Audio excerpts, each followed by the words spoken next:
안녕하세요. 박정호입니다. 색깔 있는 인터뷰 시간입니다. 더불어민주당과 국민의당이 역사교과서 국정화 저지 공조를 본격화하고 있는데요. 새누리당의 강한 반대가 예상됩니다. 그래도 담당 상임위 교문위의 과반 이상을 야당이 차지하고 있다는 점이 눈에 들어오는데요. 이번 국회 교문위에서 활동하게 된 전재수 더민주 의원과 함께 역사교과서 문제와 영남권 신공항 논란에 대해 말씀을 나눠보겠습니다. 어서 오세요, 의원님. 예? 네, 안녕하세요. 예, 얼굴이 많이 좋아지셨네요. 저희가 선거 때 뵀을 때는 피곤함이 좀 묻어 있었는데 밝은 모습 너무 좋습니다. 지금이 오히려 더 피곤해 보이네요. 그래요? 저희가 부산에서 뵀을 때보다 지금이 더 밝고 미소가 이얼굴에 좀 있는데요. 처음 출연하시는 거예요? 직접 오시는 거는 그렇죠? 그렇습니다. 예. 네, 이게 저희 팟짱 생중계로 페북 라이브, 유튜브, 아프리카 유스트림 이렇게 많이 채널에서 방송이 되고 있는데 전국은 물론 전 세계에서 보고 계십니다. 먼저 저희 카메라 보시고요, 시청자분들께 인사 말씀부터 해주시죠.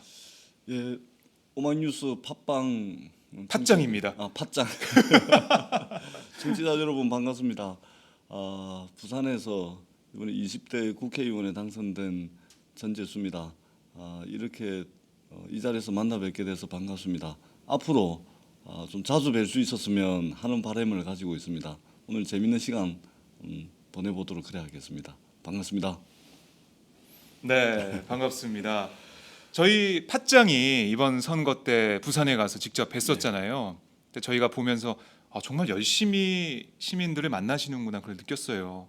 가시면은 시민분들이 재수야, 재수야 이렇게 부르면서 반가워해 주시고 등 두드려 주시고 이런 모습이 인상적이었거든요. 그러니까 10년 동안 그 지역에서 털을 정말 열심히 닦아 왔다 이런 생각을 했었는데 당선된 지 이제 2달이 지났습니다. 당선 인사는 다 하셨나요? 됐습니까? 그러고 보니까 진짜 2달이 됐네요. 네. 이거는 선거 때도 이게 한 100일쯤 남았을 때는 네. 하루가 더디게 가더만 당선되고 난 뒤에는 우리 선거 때도 한 3주는 되게 빨리 가거든요. 벌써 2달이 됐다니까 그러니까요. 시간 되게 빠르네요. 당선되고 난 뒤에 되게 빠르네요. 아직 당선 인사 다 못 드렸고요. 아직도 못 드셨어요? 아직도 못 했습니다. 예. 그러니까 저희 동네가 이제 골목이 워낙 많다 보니까 다 맞아요. 댕겨야 됩니다. 그래서 시간 틈틈이 예. 이제 새벽에 일어나서 이제 구포시장에 뭐 새벽에도 다니기도 하고 네. 인사를 계속 드려야 될 거예요. 계속. 예. 계속 뭐 4년 내내 계속 하셔야 되는데 인사드리면 뭐라고 하시던가요? 뭐 재수야 단디해라 뭐 이런 말씀 그렇죠. 하시던가요? 예. 제일 겁나는 이야기죠. 네. 제가 사투리가 잘 안 돼가지고 네. 죄송합니다. 뭐 그런 말씀 많이 하실 것 같은데. 그러니까 이제 제가 이제 당선되고 난 뒤에 네. 굉장히 기쁠 줄 알았거든요. 음, 근데 이게 딱히 이게 좀 기쁜 마음 이런 걸 못 느꼈습니다. 그래요? 한 번도. 이게 왜일까요? 도대체 이것의 원인이 뭘까? 저는 믿겨지지 않습니다. 네, 진짜 그래, 진짜. 네. 근데 왜일까 이 생각을 했는데 결국은 이제는 일을 해야 된다. 일에 대한 부담감. 더더구나 제가 이게 1,400표나 이겼어요. 1,400표. 예, 이게 부산에서, 부산에서? 12% 차이가 났는데 예. 압도적인 지지를 보내주신 거 아닙니까? 그렇죠. 그러니까 이제는 좀 일을 해야 된다는 그 부담감, 이게 이 초선 의원으로서 이 새로운 출발에 대한 부담감. 네. 왜 우리가 그 어릴 때도 보면은 학교 처음 학교 갈 때 굉장히 두렵고 막 그러잖아요. 그렇죠. 부담감이 많잖아요. 네. 그거 비슷한 것 같아요. 설레기도 하면서 예. 부담되기도 하고. 그렇죠. 예. 어. 그리고 지난 10년 동안 또 너무 진을 많이 뺀 거 아닌가. 진이 다 빠져가지고 예. 이게 기뻐할 만한 이게 감정의 여백이 생기지 않는 거 아닌가. 이제 이런 생각도 좀 들기도 하고 그래서 잠시 좀 쉬어가면서 네. 좀 이게 일이라는 게 그냥 막 조급하게 한다고 되는 게 아니거든. 정확하게 자기 구상을 가지고 그렇죠. 그리고 이게 타임 스케줄 꺼내가지고 이게 저 계획을 해야 되는 거거든요. 그러려면은 좀 휴식도 사실은 필요하죠. 네. 네. 근데 못 쉬셨죠? 못 쉬었어요. 네. 예, 계속 못 쉬었어요. 지역의 일도 있고 국회 일도 있고 해서 왔다 갔다 예, 예. 하시면서 그래서 힘드셨는데. 선거 과정에 집사람하고 약속한 게 있어요. 어. 이제 제 페이스북에도 이제 올리고 했던 건데. 네. 그래서 패친들이 그 약속 꼭 지켜라. 뭐 사연이 쭉 있는데 결론은 선거 끝나면은 제주도라도 뭐한 4박 5일 가는 걸로. 그러니까 10년 동안 그렇게 노력하셨으니까. 예. 근데 갔는데 네. 공항에 딱 도착하자마자 저희 지역에 만덕 오지구라는 데가 있거든요. 네. 철거가 되고 주거환경 개선 사업을 하는 데가 있는데 제주공항에 도착해가지고 숙소 딱 도착하니까 거기 이제 맷집이 안 남았거든요. 네. 그거를 강제 철거를 하겠다고 그 경찰력이 공권력이 투입이 됐네요. 그래가지고 바로 이제 그 저 집행 못 하게끔 전화로 여기저기 막 해가지고 막 집행을 밀어놓고 바로 비행기 타고 부산 가가지고 이 공권력을 다 물리치고 네. 내가 나서서 주민들하고 마찰 없이 협상하겠다 해가지고 그래서 제주도 갔다가 바로 올라왔어요. 숙소 들렀다가 바로 예, 올라오셨네요. 공항으로 그리고 또 안 가셨어요? 못 그다음에는? 갔어요. 예, 그 뒤로 이제 협상이 계속 이어져 가지고. 예. 근데 얼마 전에 다행히 이게 주민들이 이제 막루 위에 올라가 가지고 네. 이제 막 투쟁을 하고 그랬는데 다행히 제가 중재를 잘 했습니다. 해가지고 공권력 투입 없이 네. 그다음에 막루에서 이제 스스로 내려오시게 나름 뭐 노력을 했습니다. 물론 그 과정에 이제 주민들이 좀 뭐 슬픔도 있었고 하지만 네. 뭐 불상사 없이 끝이 났습니다. 아, 그나마 다행이네요. 저희가 이 철거 문제 같은 경우는 용산 참사 때 얼마나 그렇습니다. 예. 그게 정말 비인간적이고 얼마나 저도 그래서 예. 이 원칙은 어떤 문제가 있어도 제일 첫 번째 전제, 대전제 이것이 이제 사람이 다치면 안 된다. 그 마음으로 이제 그 협상을 했었거든요. 다행히 이제 뭐 그런 불상사는 없었습니다. 네. 예. 아직도 그러면은 진행 뭔가 중입니다. 진행 중인가요? 이제 예. 8월 달이 되면 이제 그 쫓겨난 원주민들에 대한 원주민 특별 분양가가 이제 공개가 되거든요. 네. 그래서 저희 지역 주민들이 수용 가능한 그런 분양가가 제시가 돼야지 만에 하나 이 LH가 또 이 만덕 오지구에 대해서 주거환경 개선 사업이라는 명분 아래 네. 초법적이고 탈법적인 분양 사업을 한다면은 주민들과 함께 싸워야 됩니다. 그리고 누누이 말씀드렸듯이 그 싸움의 중간에는 전재수가 있을 것이다. 네. 이렇게 지금 LH하고 잘 협상을 하고 있습니다. 그렇군요. 8월이 되면은 뭐 윤곽이 드러날 텐데요. 예. 어쨌든 예, 전재수 의원님이 당선된 다음에 제주도를 찍고 다시 돌아올 만큼 그만큼 지역구 일에 혼신의 힘을 다하고 있다 이렇게 생각을 할 수가 있습니다. 의원실은 몇 층으로 배정 받으셨어요? 735입니다. 735? 네, 735. 무슨 뜻이 있는 건 아니죠? 그냥 발음하기 좋은 것 같아요. 735. 아, 735. 사실 초선들은 이게 방을 뭐 선택하거나 이러기 는 쉽지 않아요. 뺑뺑이 그렇죠? 돌렸다 그러더라고요. 아, 그래요? 민주당 초선 의원 57명을 놓고 뺑뺑이 돌렸다 그러더라고요. 네. 근데 청수는 뭐 럭키 세븐 아닙니까? 아. 735 하면 735 하면은 네. 뭐 발음하기 좋은 것 같아요. 나 홀수고 네. 735. 홀수네요. 또. 네. 럭키 세븐. 네. 럭키 7층에 세븐. 들어가게 되셨는데 방 정리는 다 하셨어요? 아직 안 됐어요. 아직 안 네, 되셨어요? 아직 안 됐습니다.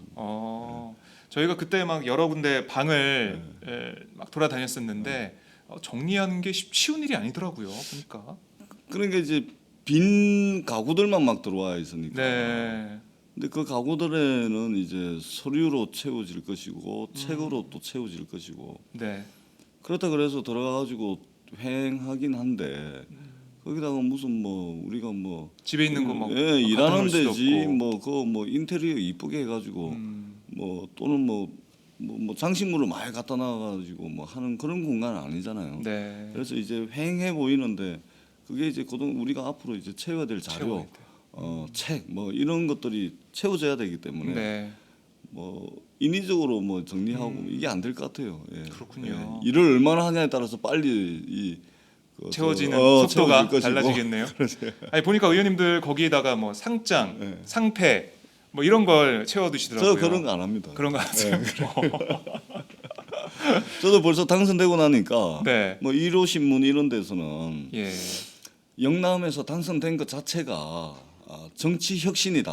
그래서 아, 예. 저한테 이제 정치 혁신 대상을 주더라고요. 아, 그래요? 네. 그러니까 당선된 것 한 거 하나도 없는데 웬 상이냐. 네. 그렇게 되물었더니 받기가 민망합니다. 그랬더니 아니 당선된 것 자체가 우리나라 네. 정치 혁신을 한 거다. 하하. 그러니 정치 혁신 대상을 주겠노라 이런 네. 말씀을 하시더라고요. 그래요? 받아도 저기 뭐 구석에 놔두면 뭐 상표 세워놓고 그러지는 않습니다. 예. 저희 팟짱에서 상을 하나 드리면은 그거는 좀 세워주세요. 만약에 저희가 드리면. 없는데. 네, 농담입니다.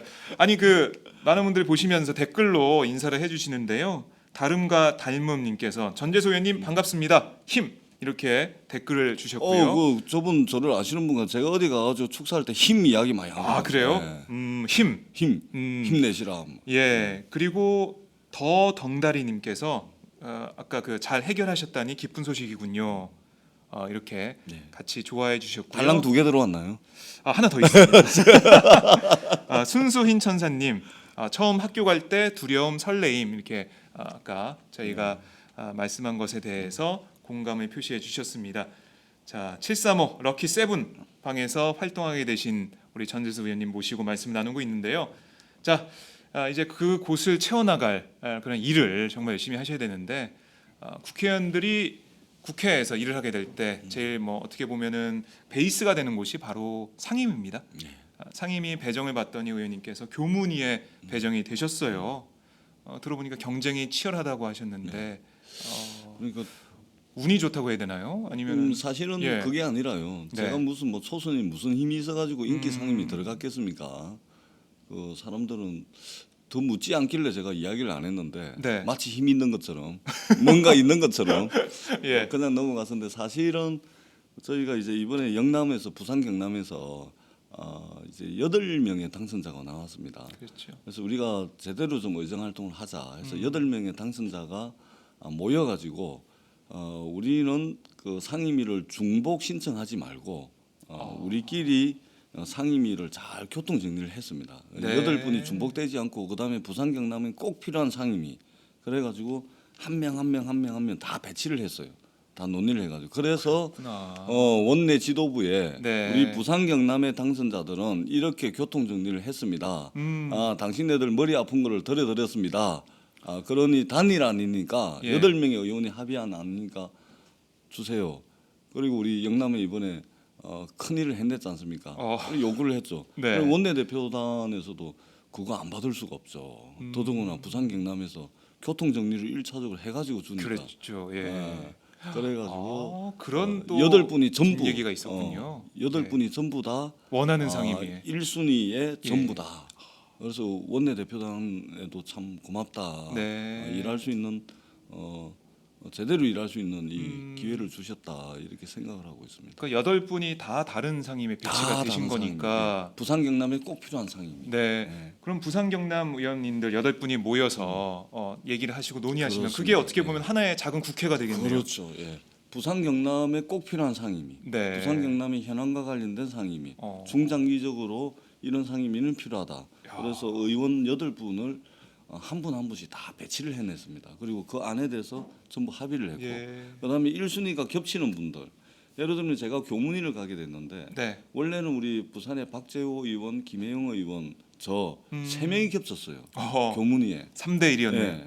그래서 이걸 어떻게 하냐면은 제일 연장자인 박재호 의원이 양보를 하니까 네. 제일 막내인 김혜영 의원도 양보를 하더라고요. 그래서 제가 됐는데 대신 네.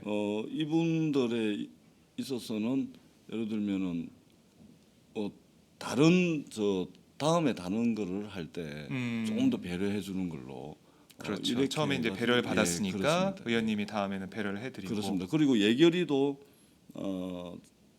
가겠다 그러면은 예산결산특별위원회도 먼저 배정을 해주고. 네. 그래서 경남 같은 경우는 부산에 예결위원 한 분, 그다음에 경남에 한 분 하기로 했는데 이번에는 예결위 들어가더라도 이제 예산결산 개수조정 소위 들어가는 게 더 중요하거든요. 그렇죠.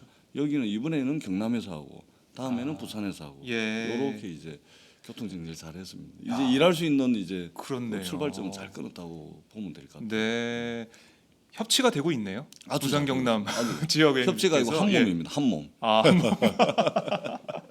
부산 경남 위원들이 한 몸이 돼서 네. 지금 활동하고 계신데 어쨌든 교문위에 배정이 되시면서 3대 1의 경쟁률 네. 그 안에서도 그걸 뚫고 되셨는데 럭키 세븐이에요 진짜. 진짜 방이 7층이니까 행운이 있어요. 예.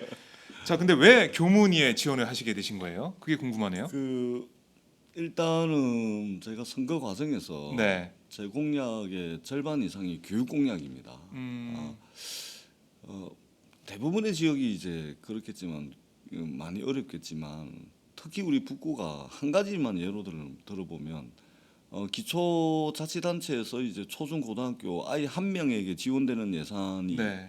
우리 북구 같은 경우는 3,500원입니다. 1년에. 음, 서울 강남의 경우 56만 원이고 경기도 과천은 82만 원이에요. 그렇게 차이가 나요. 전국 평균이 22만 원인데 네. 우리 북구가 3,500원이에요.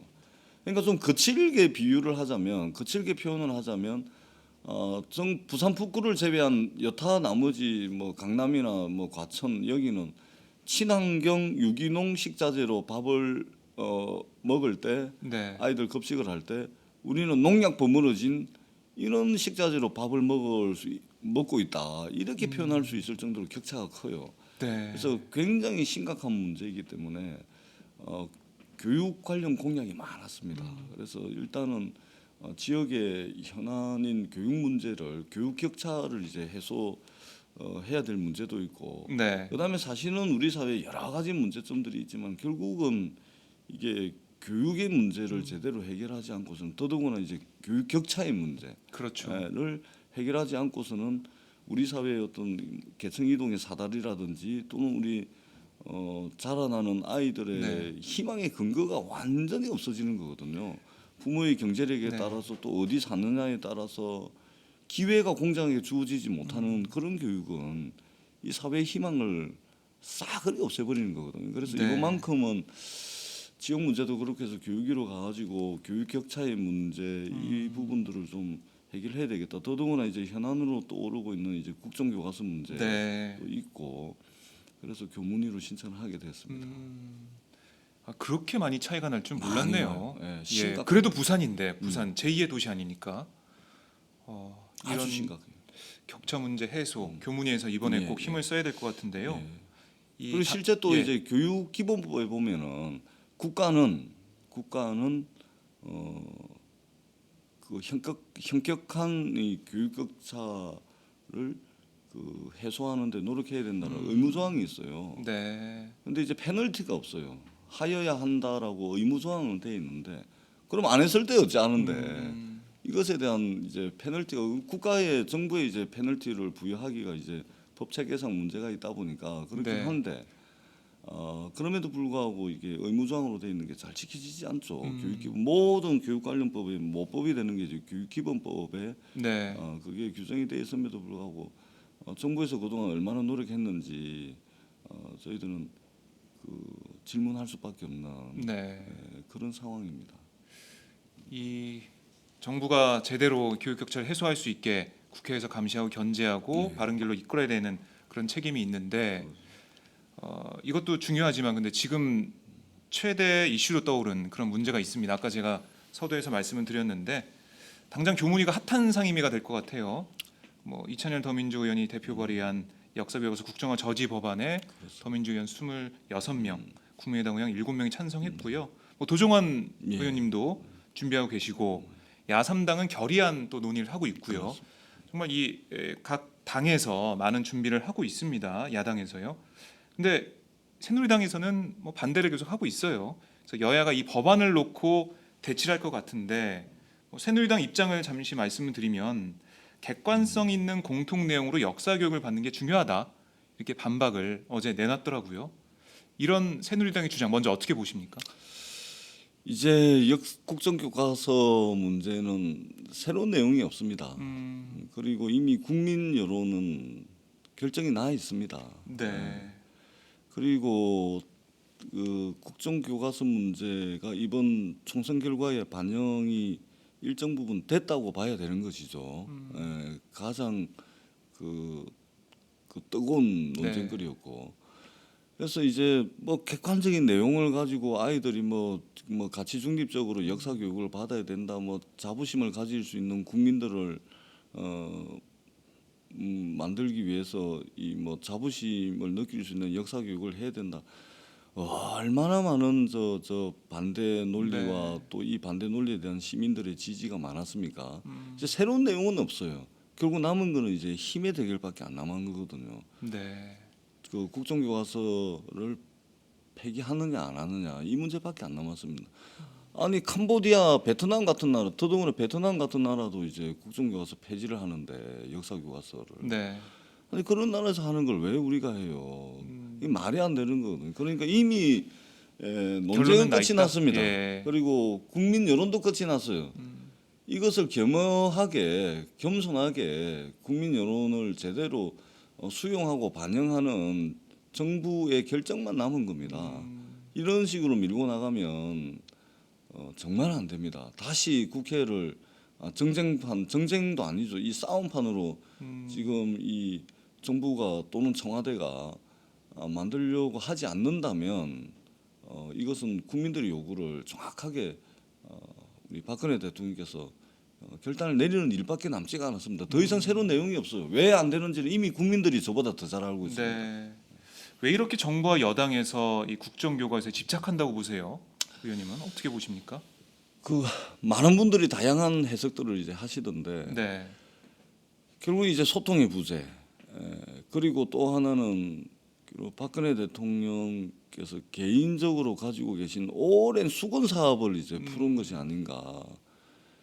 결국은 우리가 뭐 고대사나 중세사, 뭐 근세사의 뭐 문제를 제기하고 이런 게 아니지 않습니까? 네, 네. 고대사만 하더라도 중세사만 하더라도 역사학자들마다 견해가 다 틀리거든요. 그렇죠. 이미 100년 전에 1000년 전에 있었던 일들에 대해서도 다 그러한데 불과 100년도 안 된 일들에 대해서 관심을 가지거든요. 그게 결국은 이제 박정희 대통령에 대한 재평가 작업과 이게 연계가 돼 있는 것이고 네. 그것은 박근혜 대통령께서 개인적으로 이것만큼은 임기 내에 무조건 하고 가야 되겠다. 부친에 대한 정당한 평가 작업. 네. 근데 이게 정당한 평가 작업이라보다 뭐 좀 한으로 좀 남아 있었겠죠. 이게 아버지에 대해서. 그래서 딸 입장에서 뭐 이게 좀 접근을 하려고 하는 게 아닌가. 그러니까 가족사를 이게 역사 교과서에서 해결하려고 하는 그런 것이 아닌가. 네. 그거 외에는 방법이 없어요. 그거 외에는 우리가 왜 그러는지 설명할 길이 별로 없어요. 아니 그렇죠. 이 21세기 대명천지에 네. 사람의 머리를 하나의 생각을 가진 사람들로 길러내겠다는 게 이게 맞는 게 아니지 않습니까? 이게 지금 4차 산업 이야기까지 하고 있는데 알파고가 나오고 있는데. 이 설명이 안 되는 거예요. 그러니까 결국은 예.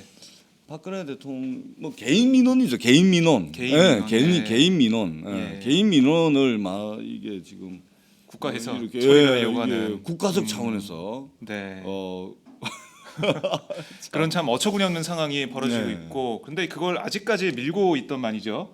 그리고 아까 말씀하셨듯이 이게 새누리당에서는 들고 올 프레임이 뻔합니다.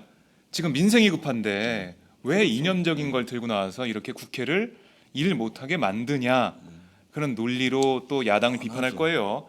그럼 또 보수 언론들이 다 그 논리대로 국회 민생국회 한다면서 왜 국정교과서 들고 나와서 일을 못하게 하냐 이념 대결 왜 하냐 이런 지적이 있을 것 같아요. 여기에 대한 대비도 필요해 보입니다. 어떻게 보십니까? 그러니까 이제 프레임을 만들겠죠. 그렇죠. 그리고 비본질적인 문제로 이 본질적인 문제를 그 논쟁의 을 이상한 쪽으로 몰고 가겠죠. 네. 저희들도 이제 예상을 하고 있고요. 그래서 이 민생과 이 저 역사 교과서는 완전히 별개로 보이지 않습니까? 그렇죠. 근데 예, 사실은 그 바로 직결돼 있는 것이거든요. 음. 예를 들면은 그러니까 이게 단기적으로 효과가 나타나냐 아니면 중장기적으로 효과가 나타나냐 결국 이 차이일 텐데 네. 획일적인 사고를 가지고 획일적인 논리를 가진 아이들을 길러내 가지고 이 아이들이 과연 얼마만큼 창조적일 수 있을까 얼마만큼 이 상상력이 풍부한 아이들로 만들어낼 수 있을까? 이게 답이 정확한 거 아닙니까? 네. 결국은 이제 당장은 나타나지는 않겠지만 나중에 이 사회에 이 큰 문제를 야기할 수 있는 것이죠. 이것이 먹고 사는 문제와 직결되어 있지 않다라고 볼 수 없는 것이죠. 그리고 또 하나, 네. 물론 이거는 이제 그 한참 먼 이야기이긴 하지만, 그리고 또 하나는 이게 민생 지금 먹고 살기 어려운데 역사 교과서 가지고 왜 또 쓸데없는 그 네. 논쟁을 국회에서 하고 있냐. 그리고 너네 임기 시작한 지 얼마 됐는데 또 그러고 있냐. 이 프레임을 반드시 만들려고 할 텐데 박근혜 대통령이 청와대가 국회를 계속 그렇게 그 그렇죠. 프레임에 예. 더 씌워놨거든요. 그래서 국회는 싸움하는 곳, 음. 국회는 민생을 외면하는 곳. 네. 이래가지고 마치 이제 이 국민과 청와대가 바로 그냥 그 국회를 고립시켜 버리는 고립시키고, 예. 이런 전략. 그래서 국회에서 하는 이야기는 국민들이 아무도 안 믿게끔 만드는 정치 불신을 예, 예. 조장했죠. 이렇게 되는 어떻게 보면. 것이거든요. 그래서 저희들도 이 프레임을 이제 그 걱정을 하고 있고 다만 이제 저희들이 5월 30일부터 임기를 하고 난 뒤에 여야 원구성 협상 때문에 또 욕도 많이 들어먹고 했지 않습니까? 그 과정에서 저희 당에서 그 4개 TF를 만들어 가지고 네네. 현장 활동부터 열심히 했었거든요. 가계부채, 사교육 뭐 4개 TF를 만들어 가지고 주거 TF 해 가지고 네. 열심히 했었거든요. 이것들이 또 언론의 조명을 받고 있고 그것은 원구성 협상은 하되 네. 일은 하겠다. 이거였거든요. 마찬가지입니다. 이번에도 역사 문제, 역사 교과서 문제를 저희들이 전면적으로 국정교과서 폐지 이걸 하면서 먹고 사는 문제, 그러니까 국회가 또 정상적으로 해야 될 일은 같이 하겠다. 이것을 뭐 투트랙이라 하든 뭐 쓰리트랙이라 하든 네. 함께 해나가겠다. 이제 이런 말씀을 좀 드리도록 네. 하겠습니다. 그러니까 뭐 민생을 팽개치고 역사 교과서 문제에 올인하는 게 아니라 투트랙으로 민생과 함께 가고 있다 이런 말씀이신데요. 국민들께 보여지는 모습은 그렇게 가는데 사실은 예. 역사 교과서 문제도 먹고 사는 문제하고 똑같은 문제예요. 예. 별개의 네. 문제가 아니거든요. 사실 박근혜 대통령이 창조 경제를 강조하고 있는데 역사 교과서만 보면은 창조 그럼요. 경제 절대 못 많이 하게 되는 할 거야. 거죠. 예. 그리고 21세기 대명선지에 우리 아이들에게 다양한 상상력을 심어줄 수 있는 교육, 네. 이것이 이거보다 더 큰 투자는 없어요, 사실은. 이게 어떻게 사람의 머리를 획일적인 사고로, 그다음에 이게 이게 상상이 잘 안 가는 문제예요. 네. 자, 이 역사 교과서 국정화 문제 이번 국회 내에서 계속해서 다뤄야 될 것 같고요. 참 이게 뭐 패스트 트랙이 안 되기 때문에 5분의 3이 안 되잖아요. 야당 의원들이. 그래서 어떻게 보면은 여당의 그런 표가 상임위 내에서도 필요한데 지금 새누리당 상황을 보면 좀 분화가 되는 그런 모습이 좀 보이기 때문에 뭐 유승민 의원을 둘러싼 비박계, 그다음에 친박계 그런 다툼 이런 분쟁이 좀 있어서 좀 어떻게 보면 좀 상식적인 보수라고 할까요? 그런 분들이 분화가 돼서 자신들의 목소리를 낼 수 있는 그런 게 좀 되면 상임위 통과도 할 수 있지 않을까 그런 생각을 좀 해봅니다. 상임위는 지금 네. 국민의당하고 16분이죠 지금. 16 네, 네. 예, 국민의당 상임위는, 4분하고 상임위는 더민주 통과는 별 문제가 없을 겁니다. 아 그래요. 예. 다만 이제 그 상임위 안건으로 상정이 되려면 그렇죠. 여야 간의 간사 간 협의가 돼야 되는데 네. 그게 거기서 안 쉽지 될 않죠. 가능성이 많죠. 네. 근데 이제 위원장이 이제 국민의당의 유성엽 의원께서 이제 교문위원장을 맡고 계시기 때문에 네. 위원장 직권으로 뭐 상정이 가능할 것도 같아요. 근데 이제 본회의 올라가면은 이제 어떻게 될지는 모르죠. 그래서 이게 적어도 보수라 하더라도 합리적이고 그 예측 가능한 보수들의 입장에서도 국정교과서는 역사 국정교과서는 이게 수용이 안 되는 문제거든요. 네. 그래서 좀 합리적 토론이 좀 국회에서 좀 보장이 된다면 네. 여야를 떠나가지고 이 문제가 좀 원만하게 돼야 된다고 저는 봅니다. 예. 알겠습니다. 역사 교과서 문제 저희가 계속 주시를 해 보겠고요. 이런 질문이 있네요. 이대근님께서 신공항 얘기 좀 자세히 해주세요. 질문을 주셨는데 안 그래도 저희가 영남권 신공항 문제를 다뤄보려고 했습니다. 화제를 바꿔보겠습니다. 이 신공항 문제 의원님의 생각을 좀 이제부터 들어볼 텐데요. 이번 주에 발표가 있을 것으로 보여요. 예, 용역 결과가 나오게 될 텐데 부산의 가덕도 그다음에 경남의 밀양이 치열한 경쟁을 벌이고 있습니다. 의원님은 뭐 가덕도 신공항을 주장하고 계신데요. 왜 가덕도입니까? 제가 부산 출신 국회의원이라서 가덕을 주장하는 건 아닙니다. 정말로. 그래요. 정말. 네. 이게 그 인천공항 이후에 이제 그 새로 지어지는 국제공항인데 그렇죠. 말하자면 제2의 관문공항입니다. 국책 사업이죠. 네. 근데 이거를 할 때 그 가장 중요하게 저희들이 봐야 될 게 뭐냐면은 그 21세기형 국제 신공항은 사람만 실은 안 하는 게 아니거든요. 이 물류라는 관점이 굉장히 중요하거든요. 네. 물류. 그런데 아시다시피 가덕 신공항은 아주 가까이에 지근거리에 이제 부산 신항이 있고 고속도로가 있고 철도가 있어요. 네. 예. 그렇기 때문에 이제 물류 허브를 이제 세계적 그 물류 강국으로 나아가는 데 있어서 네. 중요하다. 그리고 세계적인 물류 강국들 보면 예를 들면은 네덜란드의 로테르담 그 항구하고 네덜란드 무슨 공항입니까? 스키폴 공항하고 20km 이내에 있고 네. 그다음에 저 싱가포르 항하고 창의 공항이 네. 네. 또 20km 안에 있고 그다음에 홍콩 항하고 그 홍콩에 이제 무슨 항 네, 이름은 그 잘 공항이죠. 모르겠지만 예, 예, 그 국제공항이 20km 이내에 있어요. 예. 국제공항이 이게 뭐냐면은 사람 실어나는 것뿐만이 아니라 이제 물류 허브를 구축을 하려고 하는 물류 강국들의 고민들이 녹아 있는 거예요. 답이 나와 있는 거죠. 그런 면에서 가덕도 신공항이 그렇죠. 예, 그런 것뿐만이 밀양보다 아니고 낫다. 예. 이것이 유발하는 이제 경제 효과도 상당하죠. 그리고 지금 이제 조선 해운 산업이 이 개별 기업의 문제가 아니고 이게 산업의 문제, 산업의 위기로 지금 와 있는 거 아닙니까? 현실화된 거 산업이 아닙니까? 되고 있죠. 그렇죠. 예. 이 부산이 말하자면은 조선 해운 산업이 그의 그 포지션이 한 30% 이상이에요. 부산 경제 전체에서 차지하는 포션이. 네. 그래서 이 구조조정 해야 되는데 어떡합니까? 대체 산업 육성해야 될 거 아닙니까? 정부가 정책적으로 뒷받침해야 되는 부분도 있거든요. 네.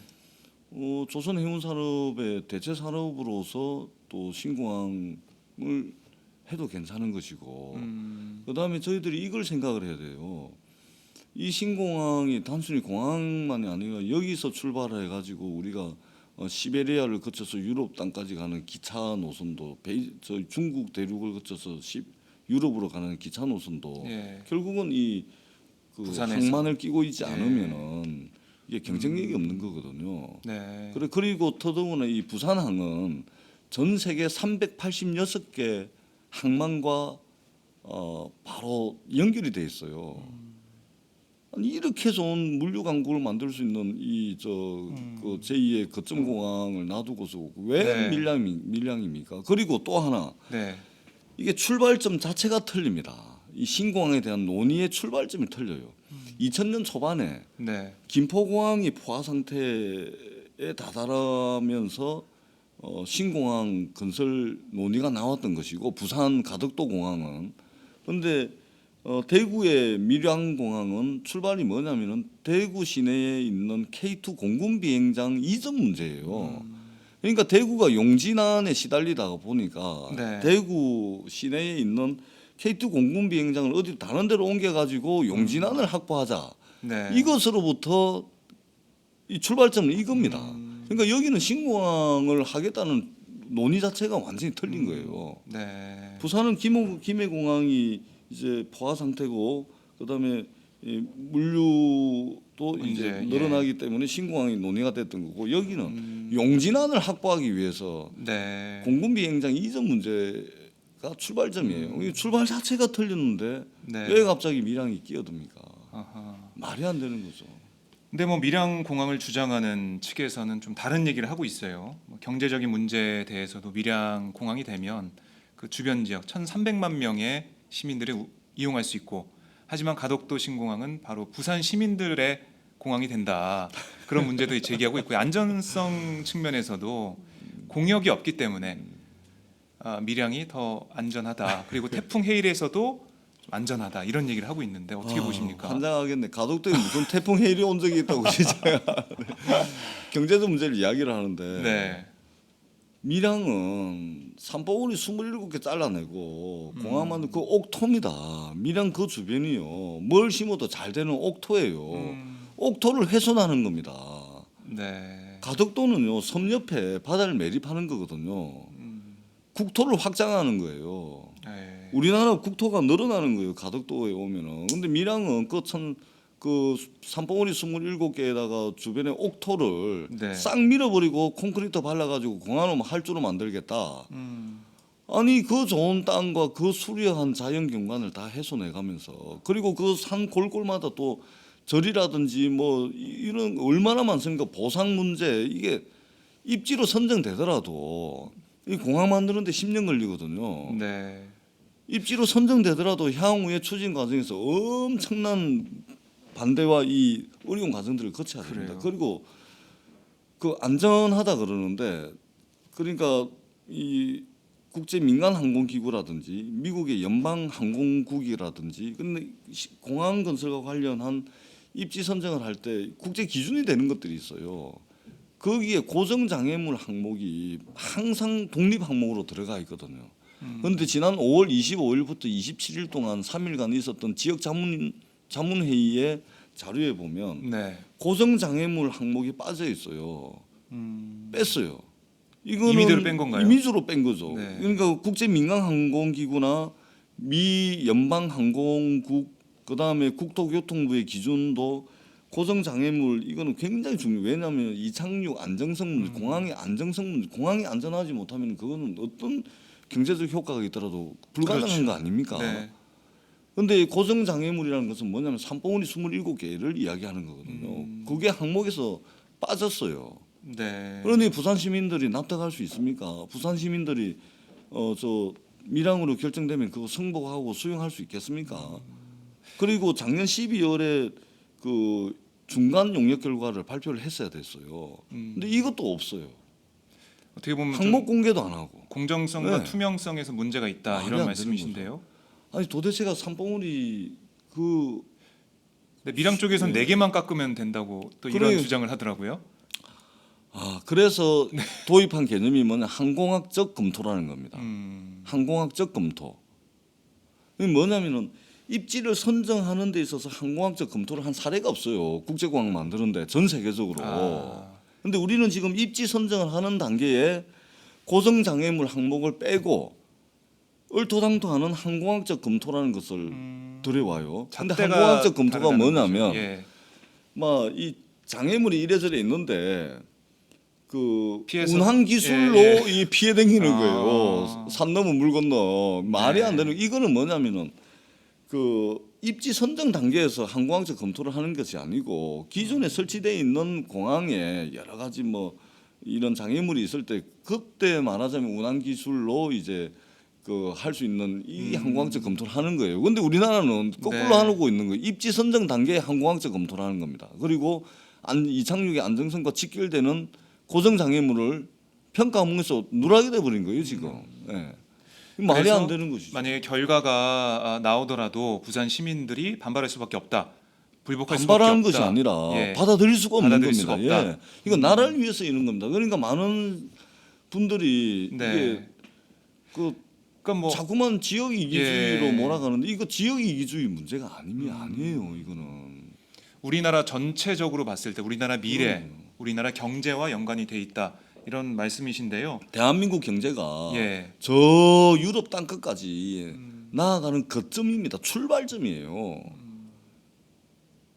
그러려면은 공항이 있어야 되고, 네. 그러려면은 항구가 있어야 되고, 부산항이 전 세계 386개 항만과 바로 연결이 돼 있어요.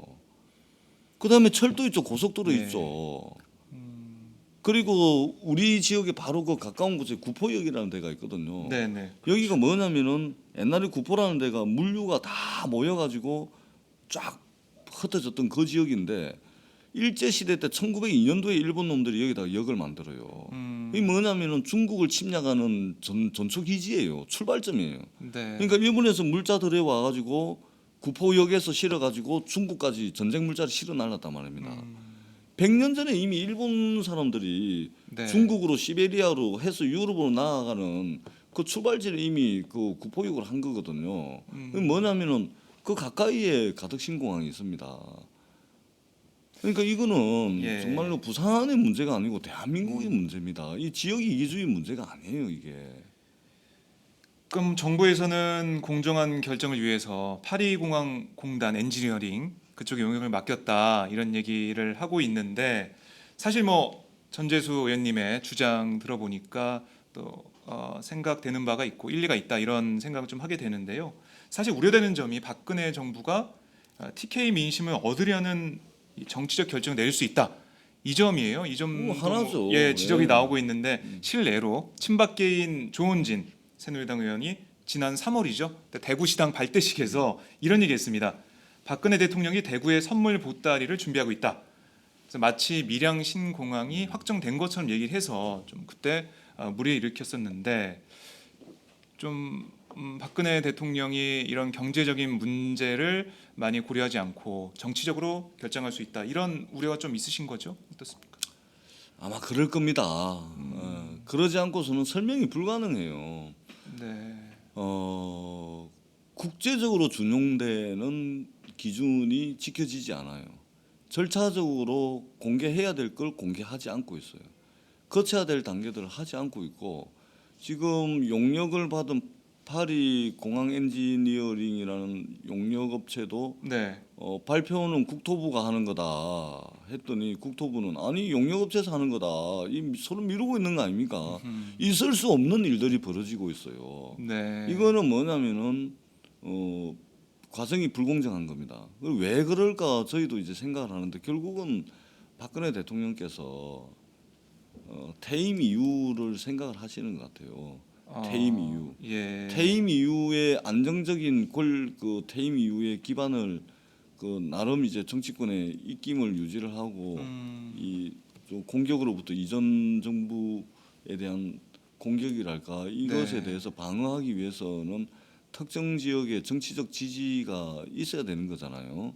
그렇죠. 그렇게 볼 때 부산까지 안고 갈 필요는 없다. 어허. 나에게는 대구 경북만 있으면 된다. 네. 이 생각이 계신 거 아닌가 참 우려스럽거든요. 그게 보면은 예를 들면 청와대 출신 친박, 네. 그 지난 총선은 진박이었죠. 청와대 그렇죠. 출신 진박들이 부산에는 별로 안 와요. 근데 대구에 집중적으로 이게 이번에도 되어 있잖아요. 그랬죠. 그런데 예, 이번 총선 예. 공천 때도 그 다음에 그 유승민 의원을 그렇게 집요하게 지금 복당 문제 가지고서 새누리당이 혼란스러운데 네. 이렇게 하는 거 보면은 끌끌어온 사람은 어떻게든 잘라내고 그다음에 이 가까운 측근들을 대구에다가 대구 경북에다가 포진을 시키고 이 공항을 밀항을 하며 결정해버리고 네. 하면서 퇴임 이후에 대구 경북의 지지 기반만 가져가겠다. 와 저는 정치를 무슨 뭐 아까 역사 교과서도 개인 민원 해결 차원에서 뭐 그렇게밖에 볼 수 없는 거 아닙니까? 지금 신공항 입지 선정 문제도 그렇게밖에 볼 수 없어요. 네. 예. 신공항 그러지 문제. 않고서야 예. 합리적으로 우리가 추측해 볼 수 있는 답이 없어요. 네. 아 이것도 같은 맥락이네요. 같은 개인 거죠. 민원으로 개인 지금 민원이에요, 풀려고 개인 하는. 민원. 예. 아. 그것은 역사 국정 교과서는 아버지 문제를 해결하는 네. 개인 민원이고 아하. 신공항 입지 선정과 관련된 이것은 네. 퇴임 이후에 그야말로 자기 자신을 위한 민원이에요. 두 가지 민원을 이번에 예. 해결하려고 하고 있군요. 국가 백년지 대계를 네. 해야 될 대통령께서 이 민원에 자꾸만 이 집착을 하고 계세요. 예. 참 부산 지역 민심이 어떤가요? 저번에 심각해요. 보니까 지금 아주. 대규모 집회도 있었는데요. 아주 심각합니다. 아, 그래요. 네. 저희들이 부산 시민들이 지금 화가 나는 게요. 네. 2011년도에 무산이 됐습니다. 이명박 정권 때 무산이 됐어요. 그때도 예를 들면 그때는 그래도 2011년도에 고정 장애물 항목이 독립 항목으로 해가지고 가중치가 8.5점이나 있었어요. 예. 그때 뭐냐면은 가덕이 이제 고정 장애물 점수에서 5.2점을 받았고 좀 밀양이 1.5를 받았어요. 차이가 많이 났네요. 3.5배나 차이 예. 나요. 거의 가중치도 8.5를 뒀어요. 그나마 그러니까 안 되니까 이명박 같은 경우는 경제성 없는 걸로 이제 그냥 캔슬을 무산시켜버리고. 시켜버리고, 예, 무산. 그 한 번 당했죠. 네. 이번에는 절대 그러면 안 된다. 그리고 김해공항이 지금 현재 추이대로 보면 2023년이면은 포화 상태예요. 더 이상 네. 공항의 기능을 수행할 수 없을 정도로 이 포화입니다. 근데 공항 만드는 데는 10년 걸리거든요. 2020년부터 시작을 한다 하더라도 2030년이에요. 근데 김해공항은 2023년이면 포화입니다. 그래서 2011년도에 한번 무산이 됐기 때문에 이번에는 그래서는 안 된다. 이런 절박함이 있는 것이고, 또 하나는 입지 선정 과정에서 너무 편파적이고 말도 안 되는 이것들이 나오기 때문에 부산 시민들이 한번 화나면 겁나지 않습니까? 네. 그 민심이 이번 총선에서도 반영이 된 거 아닙니까? 그렇죠. 그런데도 정신을 못 차려요.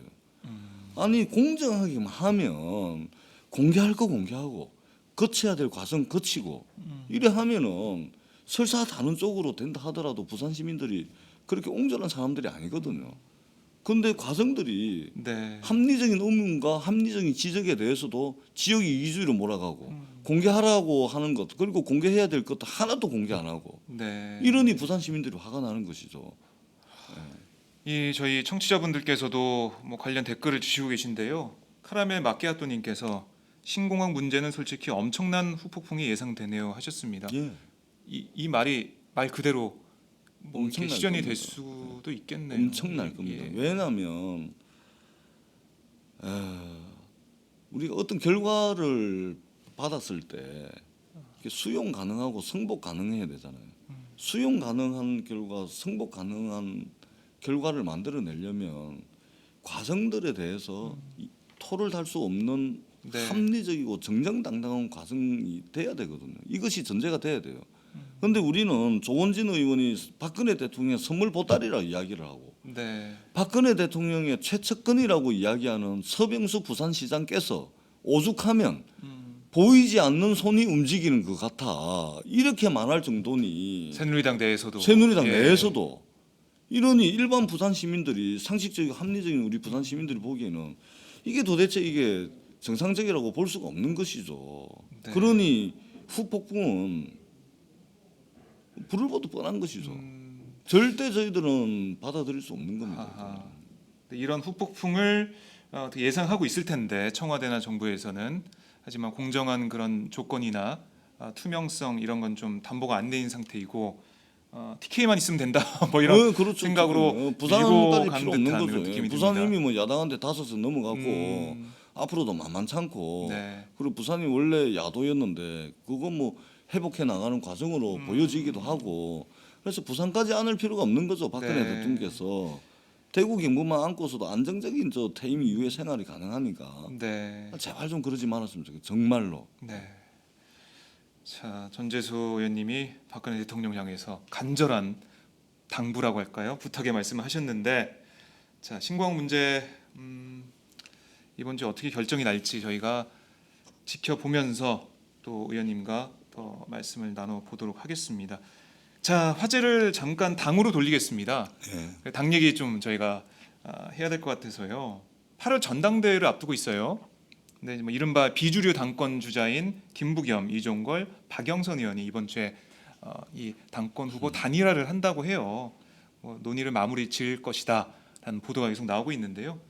뭐 반대로 뭐 추미애, 송영길 의원의 움직임도 활발해지고 있고, 자, 이 20대 국회 당을 이끌어갈 당의 리더십 어떤 리더십이 필요해 보입니까? 조금 좀 네. 민감한 이야기. 그렇죠. 초선 의원이 뭐 여기저기 나와가지고 네. 뭐 당내 문제 이야기하는 좀 조심스럽긴 하지만 그래도 부산에서 그래도 당선된 사람 아닙니까? 네. 그렇죠. 그래서 뭐 좀 이야기 좀 해도 되겠다.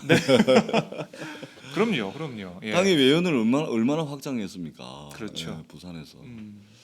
뭐 그래 보면은 좀 뭐 당내 문제도 좀 목소리도 좀 내야 될 것 같기도 하고. 네. 그런데 일단 저희 당내 문제를 이제 주류 비주류 문제로 안 봤으면 좋겠다. 안 봤으면 좋겠다. 그리고 이번에 초선 되신 분들, 처음 이제 국회의원 되신 분들 몇몇 분들 만나 보니까 네. 자기네들도 그 지역에서 정치를 했지만 친노 이야기를 하는데 사실 친노가 있는지 없는지조차 잘 못 느끼겠더라. 그러니까 전혀 이게 개파 색채가 없는 분들 네. 그렇거든요. 그래서 이거를 개파 문제로 볼 문제도 아니고 더더구나 저희들이 이제 그 저희 당 의원들의 단체 카톡방도 있고 네, 네. 그다음에 초선 의원들 57분의 카톡방도 있거든요.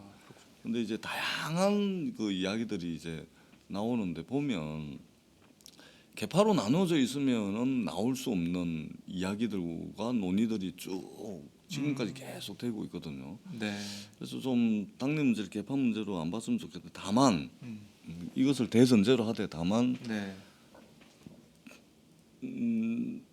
지난 총선 그러니까 지금 이제 준비하고 계신 분들 보면은 그 지난 총선 공천 과정이라든지 당내에 큰 분란이 있었을 때 네. 거기에 어떻게 좀 가담을 해가지고 분란을 더 키우고 또 때로는 좀 우리가 받아들이기 어려운 그 언행을 했던 분들도 계세요. 예. 그래서 이런 분들은 좀 자중을 해야 되는 것이 맞는 것이고, 네. 그 다음에 뭐 누군지는 이제 시청자분들이 들으시면서 아실 것 같은데요. 우리 예. 더더구나 우리 그 오마이뉴스 팟짱을 들으시는 분들이라면 아실 겁니다. 네. 그리고 저희가 개원을 하고 난 뒤에 그리고 선거가 끝나고 난 뒤에 저희 당이 큰 무리 없이 이게 저희가 그 세비도 반납해가지고 그 부실 채권 가계 부실 채권도 네. 저희들이 소각을 하고 어제는 또 우리 의원들께서 농촌 일손 돕기 해서 땀도 흘리고 여러 가지 것들 정말 열심히 하고 있습니다. 네. 잘 돼가고 있어요.